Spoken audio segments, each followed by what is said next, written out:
సృష్టి చక్రం ఎలా నడుస్తుంది? జననం, మరణం, మళ్ళీ జన్మ ఇవన్నీ ఎలా జరుగుతున్నాయి తాతయ్య? గణేష, జననం ఒక ప్రారంభం మాత్రమే, అంతం కాదు.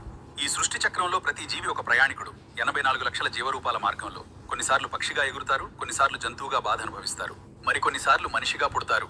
కానీ మనిషి జన్మే ప్రత్యేకం గణేష. ఎందుకంటే ఈ జన్మలోనే పాపం, పుణ్యం, ధర్మం, అధర్మం మధ్య ఎంచుకునే శక్తి ఉంటుంది. అహంకారం పెంచితే గణేష ఈ చక్రం మళ్లీ మొదలవుతుంది. కానీ ప్రేమ, దయ, భక్తి పెంచితే ఆత్మ పరమాత్మలో లీనమవుతుంది. అంటే తాతయ్య, శరీరం మాత్రమే మారుతుందా? అవును, శరీరం మారుతుంది, కానీ ఆత్మ శాశ్వతం.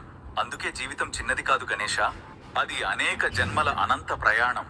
సృష్టి చక్రం గణేష కాలంతో కాదు, కర్మలతో తిరుగుతుంది. తాతయ్య, ఈ సృష్టి చక్రం ఎలా నడుస్తుంది? జననం, మరణం, మళ్ళీ జన్మ ఇవన్నీ ఎలా జరుగుతున్నాయి తాతయ్య? గణేష, జననం ఒక ప్రారంభం మాత్రమే, అంతం కాదు. ఈ సృష్టి చక్రంలో ప్రతి జీవి ఒక ప్రయాణికుడు. 84 లక్షల జీవరూపాల మార్గంలో కొన్నిసార్లు పక్షిగా ఎగురుతారు, కొన్నిసార్లు జంతువుగా బాధ అనుభవిస్తారు, మరికొన్నిసార్లు మనిషిగా పుడతారు. కానీ మనిషి జన్మే ప్రత్యేకం గణేష. ఎందుకంటే ఈ జన్మలోనే పాపం, పుణ్యం, ధర్మం, అధర్మం మధ్య ఎంచుకునే శక్తి ఉంటుంది.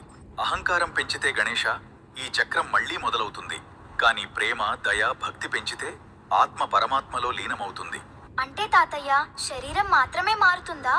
అవును, శరీరం మారుతుంది, కానీ ఆత్మ శాశ్వతం. అందుకే జీవితం చిన్నది కాదు గణేష, అది అనేక జన్మల అనంత ప్రయాణం. సృష్టి చక్రం గణేష కాలంతో కాదు, కర్మలతో తిరుగుతుంది.